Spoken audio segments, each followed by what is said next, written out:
wala. Kumain ka rito.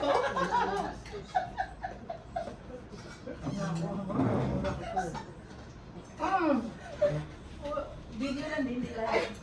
Hindi live ba? Makita yung ano ka, nalakad yun ng tao. Pansit ako, pansit! Pansit and sarap. Ayan, ayan. Sabi niyan, dahil namin miss ko yung pansit. Are, talaga, masinutan ko talaga itong pansit. Pangalawa si Day. Pansit sa akin, naalala ko yung pansit doon sa bahay sa French Kitty. Remers? Ganun nga, ano naman Ate ang King. laki. Yummy. Hindi ko matandaan, Han. Hindi, alam mo, yung lipid na ginagawa mo, hanggang ngayon, yung ganun pa rin ang paggagawa ko. Yung fresh milk.